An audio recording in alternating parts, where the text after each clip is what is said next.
नाम जप वो द्वार है जो मनुष्य को न केवल सुख संपत्ति देता है बल्कि धीरे धीरे मोक्ष की ओर भी ले जाता है, जहां दुख, भय और पीड़ा सब समाप्त हो जाते हैं। इसलिए भक्तों, हर दिन कुछ पल भगवान का नाम जपिए और देखिए कैसे आपकी किस्मत, आपका घर, आपका जीवन भगवान की कृपा से बदलने लगता है। आज इसी नाम जप की शक्ति को एक कथा से समझते हैं। बहुत समय पहले हिमालय की गोद में एक अद्भुत राज्य था। वो राज्य जितना सुंदर था उससे अधिक शांत और उतना ही समृद्ध भी। उस राज्य के राजा का नाम था अशोक। राजा अशोक न सिर्फ पराक्रमी थे बल्कि वे असाधारण विनम्र, दयालु और धर्मशील भी थे। जहां दूसरे राजा अपनी शक्ति पर गर्व करते थे, वहां अशोक अपनी शक्ति का श्रेय केवल एक को ही देते थे, अपने आराध्य भगवान शिव को। राजा अशोक के महल में कई वैभव थे, पर सबसे विशेष स्थान था मंदिर का। वो मंदिर महल के बीचों बीच था और वहां शिवलिंग सुशोभित था। राजा दिन में कितने ही राज्य कार्य क्यों न निपटाएं, सुबह और रात दोनों समय वो शिवलिंग के सामने बैठकर मंत्र पढ़ते थे, शिव शिव शिव शिव। उनकी आंखें मंत्र का उच्चारण करते हुए बंद हो जाती, मन स्थिर हो जाता और उनका हृदय एक ऐसी शांति से भर जाता जो शब्दों में व्यक्त करना कठिन था। लोग कहते, राजा अशोक आज इतने महान इसलिए हैं क्योंकि उनकी सांस में भी शिव बसते हैं। उनके राज्य में हजारों सैनिक थे, सैकड़ों हाथी और घोड़े थे, गोदाम अनाज से भरे रहते थे, नदियां चारों ओर बहती थीं और लोग सुखी थे। राजा जितने दानी थे उतने ही न्यायप्रिय भी। जो भी दुखी होकर दरबार में आता वो खाली हाथ नहीं जाता। लेकिन कहते हैं कि भगवान अपने सच्चे भक्तों की परीक्षा अवश्य लेते हैं, क्योंकि परीक्षा के बाद भक्त और भी निर्मल और भी सिद्ध हो जाता है। राजा अशोक का जीवन भी इसका उदाहरण बनने वाला था, पर उस समय उन्हें इसका अंदाजा भी नहीं था। एक दिन कैलाश पर्वत पर महादेव और माता पार्वती विराजमान थे। महादेव शांत भाव से ध्यान में बैठे थे। माता ने धीरे से पूछा, स्वामी, आपका वो भक्त अशोक वो कितना अद्भुत भक्ति करता है, दिन रात आपका जाप करता है, ऐसा भक्त बहुत कम होता है। महादेव ने धीरे से आंखें खोली और मुस्कुराए, हाँ गौरी, अशोक एक सच्चा भक्त है, पर उसकी भक्ति में अभी एक कमी है। माता ने आश्चर्य से पूछा, कमी? किस बात की कमी? महादेव ने कहा, उसकी भक्ति में स्थिरता है, प्रेम है, समर्पण है, पर उसने कभी कठिनाई नहीं देखी। जब तक जीवन में सब अच्छा चलता रहता है, भक्ति की शक्ति नहीं जानी जा सकती। जब सब छिन जाए और फिर भी भक्त शिव शिव कहे, तभी उसकी भक्ति सिद्ध होती है। मैं उसे परखूंगा, जो भी होगा उसके भले के लिए होगा। माता ने चिंता से कहा, स्वामी सावधानी से, वो बच्चा सा भक्त है आपका। महादेव मुस्कुराए, गौरी, मैं अपने किसी भी भक्त पर उतनी ही परीक्षा डालता हूं जितना वो सह सकता है। चिंता मत करो, उसके जीवन में होने वाली हर घटना अंत में उसे ऊंचाई ही देगी। उधर धरती पर राजा अशोक को आने वाले समय का कोई अंदाजा भी नहीं था। वो अपने दरबार में बैठकर प्रजा की समस्याएं सुन रहे थे, सैनिकों से अभ्यास की चर्चा कर रहे थे और फिर दोपहर को मंदिर में जाकर शिवलिंग पर जल चढ़ा रहे थे।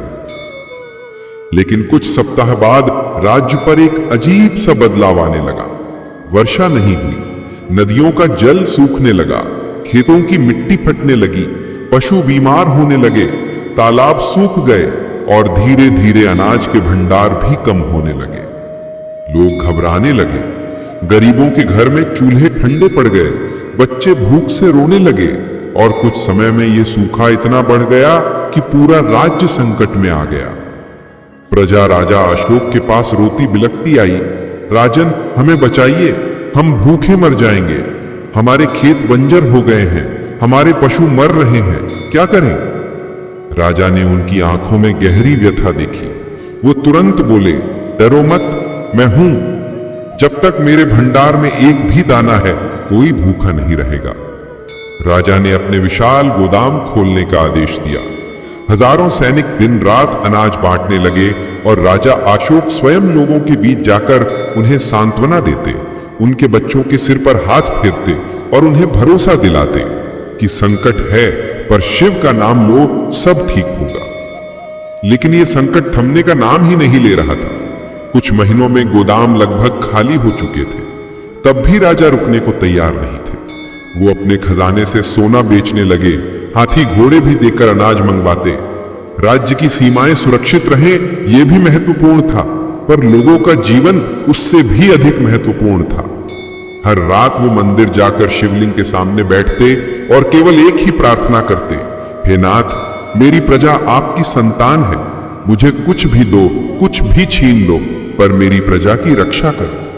पर उनकी आंखों में आंसू आते हुए भी उनके होठों पर वही शब्द होते, शिव शिव शिव शिव।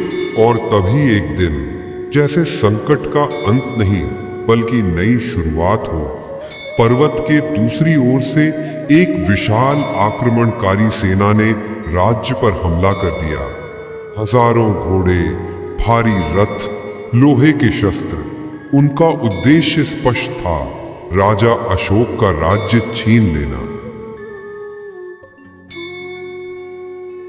सैनिक पहले ही भूख और कमजोरी से जूझ रहे थे। वे लड़े जरूर, लेकिन कमजोर शरीर ज्यादा देर तक युद्ध नहीं झेल सके। जनरल गिरते गए, योद्धा घायल होते गए और युद्ध भूमि धीरे धीरे पराजय की ओर बढ़ने लगी। राजा अशोक ने बहादुरी से आखिरी क्षण तक लड़ाई की, पर अंत में उन्हें पीछे हटना पड़ा। दुश्मनों ने राजमहल पर कब्जा कर लिया। राजा का राज्य, जिसकी सुरक्षा का वचन उन्होंने शिवलिंग के सामने लिया था, आज उनसे दूर हो गया।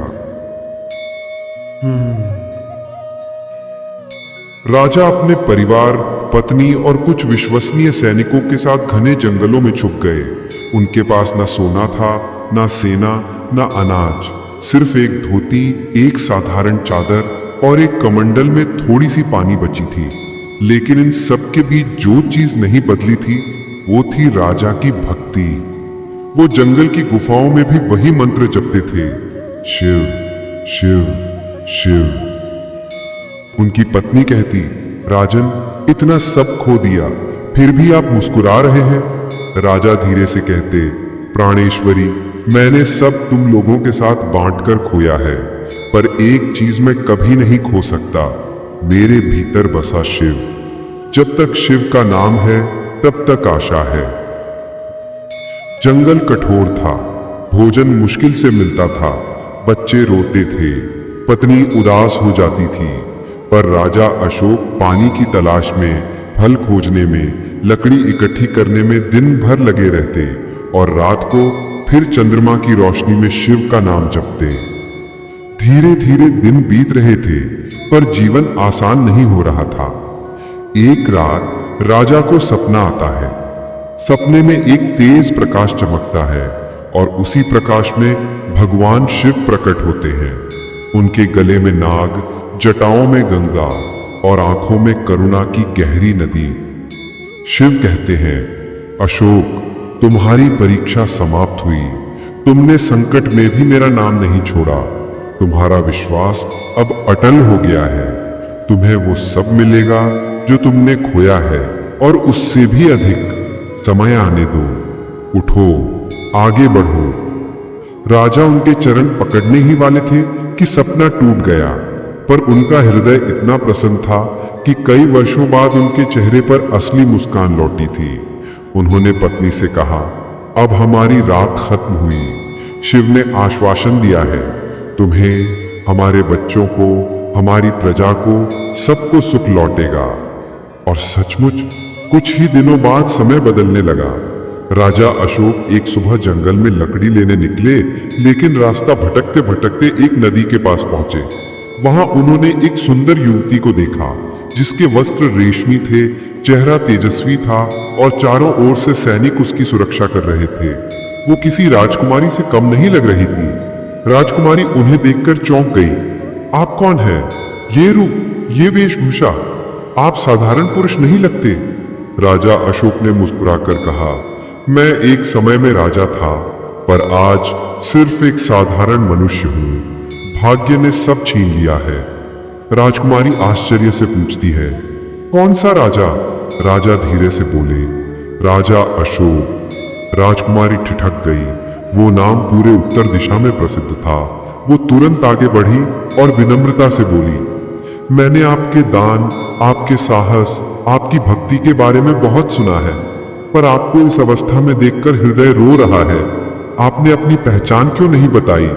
राजा ने कहा, पहचान का क्या अर्थ जब राज्य ही न रहा। अब बस मैं शिव का भक्त हूँ जो उसके आदेश का पालन कर रहा हूँ। राजकुमारी कुछ पल तक उन्हें देखती रही। उसे लगा जैसे भगवान ने इस क्षण को पहले से लिखा हो। वो राजा के व्यक्तित्व, शांत चेहरे और सरल वचन से प्रभावित हो गई। उसने धीरे से कहा, मैं आपको अपने पिता से मिलवाना चाहती हूँ, आइए मेरे साथ चलिए। राजा पहले हिचकिचाए, मैं इस वेश में कैसे जा सकता हूँ? राजकुमारी ने कहा, सच्ची पहचान वस्त्रों में नहीं, कर्मों में होती है। मेरे पिता इसे समझते हैं। राजकुमारी राजा अशोक को अपने साथ धीरे धीरे जंगल के उस रास्ते से ले जाने लगी जो आगे जाकर एक भव्य राजमहल की ओर जाता था। रास्ते भर राजा अशोक शांत थे, जैसे भीतर कोई गहरी अनुभूति उठ रही हो। उन्हें बार बार सपना याद आ रहा था, महादेव का वो आश्वासन।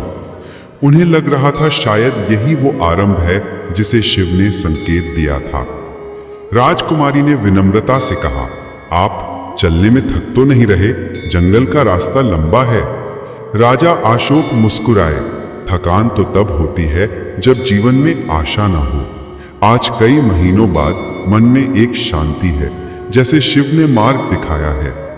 राजकुमारी मुस्कुराई, पर उसकी आंखों में एक अलग चमक थी। वो इस थके हारे पर तेजस्वी चेहरे वाले व्यक्ति से प्रभावित हुए बिना नहीं रह पा रही थी। उसके हृदय में किसी अनकही भावना का अंकुर फूट चुका था। धीरे धीरे वे जंगल से निकलकर एक चौड़ी पगडंडी पर आए, जहां से राजकुमारी का राज्य दिखाई देता था। महल सफेद संगमरमर का था, ऊंची ऊंची दीवारें, प्रहरी मीनारें और चारों ओर हरी भरी भूमि। राजा अशोक ये देखकर चकित हो गए, क्योंकि उनका अपना राज्य भी कभी इसी तरह समृद्ध था। राजकुमारी ने कहा, यही मेरा राजकुल है और मैं महाराज दिव्य केतु की पुत्री राजकुमारी प्रज्ञा। राजा ने प्रणाम करते हुए कहा, देवी, आपने मेरी सहायता की, यह कृपा मैं जीवन भर याद रखूंगा। जैसे ही वे महल के द्वार तक पहुंचे, सैनिकों ने राजकुमारी को देखकर झुककर प्रणाम किया और मार्ग दे दिया। सब ये देखकर चकित थे कि राजकुमारी किसी अजनबी पुरुष को लेकर आ रही है। महल के बड़े आंगन में जहां फव्वारे बहते थे और सफेद कमल खिले थे, वहीं राजकुमारी ने अपने पिता को सूचना भिजवाई। कुछ ही क्षणों में महल के भीतर से एक प्रतिष्ठित व्यक्तित्व बाहर आया। लंबा कद, तेजस्वी मुख और राजसी आभा, ये थे महाराज दिव्य केतु। राजकुमारी प्रज्ञा आगे बढ़कर बोली, पिताश्री, मैं आपको किसी विशेष व्यक्ति से मिलवाना चाहती हूँ। महाराज ने राजा अशोक की ओर देखा।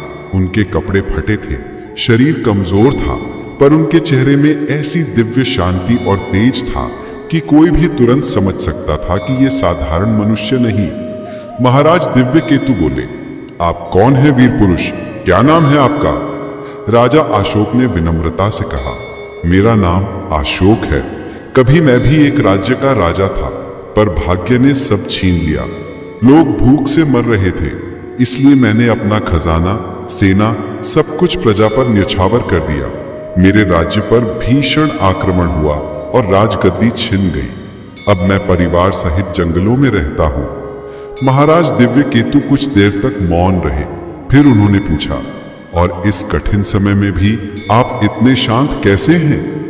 राजा मुस्कुराए, मेरा विश्वास है कि जो होता है शिव की इच्छा से होता है। उन्होंने मुझसे सब लिया है, पर विश्वास नहीं छीना। जब तक ये विश्वास है, मेरी हार कभी पूर्ण नहीं हो सकती। इन शब्दों ने राजकुमारी प्रज्ञा ही नहीं, स्वयं महाराज को भी प्रभावित कर दिया। उन्होंने राजा अशोक के भीतर वो ज्वाला देखी जो किसी जनजात नेता में होती है। महाराज दिव्यकेतु ने कहा, वीर अशोक, मैं ऐसे व्यक्ति का सम्मान करता हूं जो अपने राज्य के लिए सब कुछ दे दे। आए, मेरे साथ चलिए। राजा को महल में ले जाया गया। उनके लिए साफ वस्त्र, भोजन और विश्राम की व्यवस्था की गई। महीनों बाद राजा अशोक ने गर्म भोजन खाया। आंसू उनकी आंखों से निकल पड़े, पर ये दुख के नहीं, कृतज्ञता के थे। शाम तक राजा अशोक थोड़ा स्वस्थ महसूस करने लगे। उसी समय महाराज दिव्यकेतु ने उन्हें दरबार में बुलाया। जब राजा अशोक दरबार में पहुंचे तो सैकड़ों दरबारी, मंत्री और रक्षक वहां उपस्थित थे। सबकी निगाहें उन पर थीं। महाराज सिंहासन से उठकर बोले, दरबारियों, आज मैं आपको एक ऐसे महान चरित्र से परिचित कराना चाहता हूं जो भक्ति और त्याग का सच्चा रूप है, राजा अशोक। सब लोग विस्मित रह गए। उन्होंने राजा अशोक के संघर्षों की कहानी सुनी, कैसे उन्होंने प्रजा के लिए सब कुछ दे दिया। ये कहानी सुनकर दरबारियों की आंखें नम हो गईं। फिर महाराज दिव्यकेतु बोले, राजा अशोक, मैं चाहता हूं कि आप मेरे अतिथि नहीं, मेरे परिवार का हिस्सा बने। मेरी पुत्री प्रज्ञा ने आपकी भक्ति, आपका साहस देखा है और उसने आपके प्रति सम्मान और प्रेम प्रकट किया है। यदि आपकी इच्छा हो तो मैं अपनी पुत्री का विवाह आपसे करना चाहता हूं। पूरा दरबार सन्न रह गया। राजा अशोक अचकचाए, महाराज, मैं सम्मानित महसूस कर रहा हूं, पर मैं इस लायक। महाराज ने बीच में ही कहा, योग्यता राजगद्दी से नहीं, चरित्र से होती है, और आपका चरित्र पर्वत से भी ऊंचा है। राजकुमारी प्रज्ञा आगे आई। उसके चेहरे पर लज्जा और सम्मान दोनों थे। उसने धीमे स्वर में कहा, राजकुमार नहीं, इंसान बड़ा होता है, और आपसे बड़ा दिल किसी का नहीं देखा मैंने। राजा अशोक ने हाथ जोड़कर कहा, यदि यह शिव की इच्छा है तो मैं अस्वीकार नहीं करूंगा। और इस तरह 2 दिनों में पूरे राज्य में शुभ संदेश फैल गया। महल को फूलों, दीपों और रंगोली से सजाया गया। साधु संत आए, मंत्रोच्चारण हुआ और राजा अशोक और राजकुमारी प्रज्ञा का दिव्य वातावरण में विवाह संपन्न हुआ। विवाह के बाद लोगों ने राजकुमारी को बेहद खुश देखा।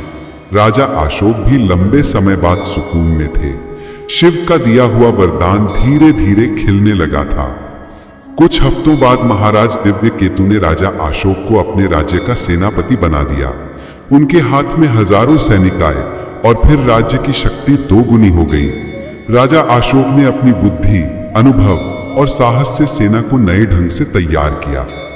उधर दूसरी ओर अशोक का पुराना राज्य अब दुश्मनों के कब्जे में कमजोर पड़ने लगा था। उनकी सेना अत्याचार करती, प्रजा तड़पती और राजा के जाने के बाद वहां पूर्ण अव्यवस्था फैल चुकी थी। लोग दुआ करते, काश अशोक राजा वापस आ जाए। समय ने करवट ली। एक दिन समाचार आया कि विद्रोही गुट अब अशोक के पुराने राज्य पर कब्जा करने की तैयारी में है। ये सुनकर राजा अशोक ने महाराज दिव्यकेतु से कहा, पिताश्री, ये समय है जब मैं अपने राज्य को वापस ले सकता हूँ, पर अकेला नहीं, मैं आपके साथ मिलकर ये करना चाहता हूँ। दोनों राज्य मिलकर शक्ति बनेंगे। महाराज दिव्यकेतु ने गर्व से कहा, तुम मेरे पुत्र हो।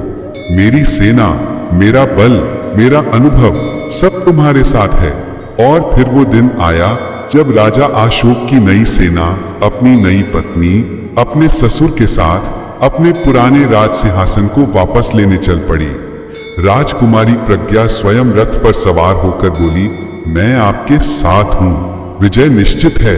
अशोक और राजकुमारी का विवाह पूरे वैभव और परंपराओं के साथ संपन्न हुआ। जंगल में एक दिन जिसने अशोक को अकेला, टूटा फूटा और असहाय दिखाया था, आज वही अशोक महलों की रोशनी में खड़ा था। लेकिन उसके दिल में ना अभिमान था, ना घमंड, बस भगवान शिव के प्रति गहरा समर्पण था। पति पत्नी एक दूसरे का हाथ पकड़े जब शिव मंदिर पहुंचे तो अशोक के कदम खुद ब खुद कांपने लगे। वो जानता था कि ये सब, ये सम्मान, ये प्रेम, ये नया जीवन सब शिव की कृपा का प्रसाद है। राजकुमारी ने अशोक को देखते हुए कहा, स्वामी, आपने जो कष्ट सहे, जो अपमान झेले, वो किसी साधारण मनुष्य के बस की बात नहीं। आपके भीतर जो भक्ति है वही आपको आज यहां तक लाई है। अशोक मुस्कुराया। कष्ट तो भक्ति की अग्नि है प्रिय। जब धातु आग में झुलसती है तभी वो सोना बनती है। मैं तो बस अपने शिव का नाम जपता रहा, बाकी सब उन्होंने किया है। दोनों ने महादेव के सामने दीप जलाया और जल चढ़ाया। क्षण भर में मंदिर के भीतर शांति गहरी हो गई, जैसे समय थम गया। और तभी अशोक के मन में अजीब सा कंपन हुआ। उसे ऐसा लगा जैसे शिव की मूर्ति मुस्कुराई हो, एक हल्की दिव्य मुस्कान। राजकुमारी ने पूछा, स्वामी क्या हुआ? अशोक ने धीरे से कहा, मुझे लगता है महादेव अभी भी मेरे साथ हैं, जैसे मेरे हर कदम पर उनकी आशीष है। राजकुमारी भी स्तब्ध हो खड़ी हो गई। वो जानती थी कि अशोक के जीवन में जो परिवर्तन आया है वो किसी साधारण राजा के बल से नहीं, किसी साधारण संयोग से नहीं, ये भक्ति का चमत्कार था। दिन बीतते गए। अशोक अब अपने ससुर के साथ मिलकर शासन कार्य भी देखने लगा। उसके सलाह और निर्णय देखकर हर कोई हैरान रह जाता। वो बोलता, राज्य केवल राजा का नहीं होता, राज्य जनता का होता है। राजा तो बस उनके सुख दुख का प्रहरी है। एक बार राज्यसभा में चर्चा चली कि पुराने राज्य पर हमला करने वालों से बदला लिया जाना चाहिए। मंत्री बोले, उन्हें सबक सिखाना ही होगा। लेकिन अशोक ने हाथ उठाकर रोका, नहीं, बदला शासन नहीं कहलाता। हमें बुद्धि से काम लेना चाहिए, क्रोध से नहीं। समाज में भी लोग अशोक की दया और न्यायप्रियता को देख प्रभावित होते जा रहे थे। राजकुमारी भी गर्व से भर जाती। लेकिन अशोक जब जब शांत बैठता था तो उसके पुराने राज्य की स्मृतियां उसे बार बार घेर लेती। कभी खाली गलियों का स्वर, कभी भूखी जनता की पुकार, कभी उस दिन की याद जब उसके सैनिक बेहोश हो रहे थे, कभी वो पल जब उसने आखिरी बार अपने महल की दीवारों को छुआ था। राजकुमारी ने एक दिन उसके कंधे पर हाथ रखा और कहा, स्वामी, अतीत दुख देता है पर वही हमें आगे बढ़ने की शक्ति भी देता है। अशोक ने धीरे से कहा, मैं जानता हूं, लेकिन मेरा राज्य मेरी आत्मा का हिस्सा था। उसे वापस पाना केवल मेरे लिए नहीं, मेरी जनता के लिए है। राजकुमारी मुस्कुराई। तो फिर हम दोनों और पूरा राज्य आपके साथ है। कुछ महीनों तक अशोक ने सीमाओं का निरीक्षण किया, हर गांव का हाल जाना, हर सैनिक की क्षमता देखी। वो युद्ध चाहता जरूर था, लेकिन वो चाहता था धर्म युद्ध, युद्ध जो न्याय के लिए हो। वो महल की छत पर बैठकर अक्सर चांद को देखता और शिव का नाम जपता, ओम नमः शिवाय। रात जितनी गहरी होती जप उतना ही गूंजता। कभी उसे लगता उस जप में कोई और आवाज भी उसके साथ बोल रही है, जैसे कोई अनदेखी शक्ति उसका साथ दे रही हो। एक दिन ससुर ने कहा, अशोक, अब सही समय है। हम दोनों राज्य मिलकर वो खोया हुआ राज्य वापस जीत सकते हैं। अशोक ने धीमे स्वर में कहा, मैं पूरी तैयारी कर चुका हूं। और उसी रात पूरे राज्य की सेना इकट्ठी हुई। घोड़े खड़े थे, तलवारें चमक रही थीं, विशाल ध्वज हवा में लहरा रहे थे। लेकिन अशोक सबसे पहले क्या करता है? वो किसी सेनापति की तरह युद्ध घोषणा नहीं करता। वो चुपचाप सामने बने शिव मंदिर में जाता है, दीप प्रज्वलित करता है और दोनों हाथ जोड़कर कहता है, हे महादेव, मैं क्रोध में नहीं आया हूं, ना ही बदले की आग में आया हूं। मैं आया हूं न्याय के लिए, अपनी जनता के लिए, उनके भरोसे को वापस लाने के लिए। यदि मेरा मार्ग सही है तो मुझे आपकी कृपा से शक्ति मिले, और अगर मेरा मार्ग गलत है तो मुझे रोक दीजिए महादेव। शिवलिंग के सामने दीप की लौ अचानक तेज हुई। थोड़ी देर बाद हल्की हवा आई और लौ स्थिर हो गई। अशोक समझ गया, महादेव ने संकेत दे दिया है। दोनों राज्य की संयुक्त सेना ने जब प्रस्थान किया तो ऐसा लगा जैसे धरती कांप रही हो। अशोक आगे था, राजकुमारी उसके पीछे रथ में। उसकी आंखों में डर नहीं बल्कि आत्मविश्वास था, क्योंकि उसका पति सच्चा भक्त भी था और सच्चा योद्धा भी। युद्ध का दिन आया। विपक्षी राजा ने सोचा था अशोक कमजोर पड़ चुका है, लेकिन आज वो पूरी शक्ति के साथ लौटा था। घंटों तक युद्ध चलता रहा। तलवारों की टकराहट, घोड़ों की टाप, पीछे से बजती रणभेरी, सब कुछ एक विशाल रोमहर्षक दृश्य बन गया। अशोक ने अपनी तलवार आकाश की ओर उठाई और बोला, हर हर महादेव। उसकी सेना ने भी नारा लगाया। नारे की गूंज ने विरोधी सेना के मनोबल को तोड़ दिया और कुछ ही घंटों में अशोक ने अपने राज्य की सीमा पर फिर से कदम रखा। वो जगह जहां कभी उसकी आंखों में आंसू आए थे, आज वही जगह उसके चरणों में विजय का स्वागत कर रही थी। उसने मिट्टी को दोनों हाथों से उठाया, माथे से लगाया और बोला, धन्य हो महादेव, आपकी कृपा से मैं अपने घर लौटा। राज्य में खुशियां लौट आई। सबने अशोक का स्वागत किया। जिन गलियों में कभी दुख था, आज वहां उत्सव था। जिन चेहरों पर भूख थी, आज वहां संतोष था। जिन सैनिकों की आंखों में पराजय थी, आज वहां साहस था। अब अशोक पहले से भी श्रेष्ठ राजा बन चुका था। उसका प्रशासन मजबूत, सेना बलवान और जनता खुशहाल थी। लेकिन उसके भीतर एक बात कभी नहीं बदली। वो आज भी उसी श्रद्धा से शिव शिव जपता था जैसा जंगल में करता था। राजकुमारी उसके पास खड़ी कहती, स्वामी, जीत आपकी थी, पर मार्गदर्शक महादेव थे। अशोक मुस्कुराता, मैं जितना झुकता हूं उतना ही ऊंचा उठ जाता हूं। यही है भक्ति का चमत्कार। और इस प्रकार एक राजा जिसने सब खोया फिर सब पाया, वो अपनी भक्ति से भक्तों के लिए प्रेरणा बन गया। और इसी तरह भक्त बंधुओं, राजा अशोक की पूरी यात्रा हमें एक बहुत बड़ी सीख देती है। जब उसके पास सब कुछ था, धन, साम्राज्य, सेना, तब भी वह शिव शिव नाम जपता था। और जब उसके पास कुछ भी नहीं बचा, न राजा का ताज, न राज सिंहासन, न भोजन, तब भी उसके होठों पर बस एक ही नाम था, शिव शिव शिव। यही है नाम जप की महिमा। यही है वो शक्ति जो हर संकट को अवसर में बदल देती है। क्योंकि भक्त बंधुओं, जब मन टूटता है तब नाम संभालता है। जब जीवन ठहर जाता है तब नाम आगे बढ़ाता है। जब दुनिया साथ छोड़ देती है तब भगवान का नाम थाम लेता है।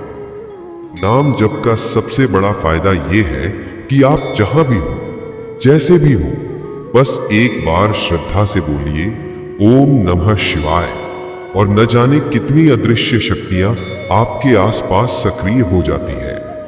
नाम जप मन को शांत करता है, चिंता को पिघला देता है और आपकी किस्मत को ऐसे मोड़ देता है जैसे राजा अशोक की जिंदगी को मोड़ दिया। जिसने सब खो दिया था, उसी ने शिव के नाम से सब कुछ वापस पा लिया, और उससे भी ज्यादा। क्योंकि भक्त बंधुओं, भगवान कभी देर करते हैं लेकिन अंधेर नहीं करते। भक्ति का फल देर से मिलता है पर मिलता जरूर है।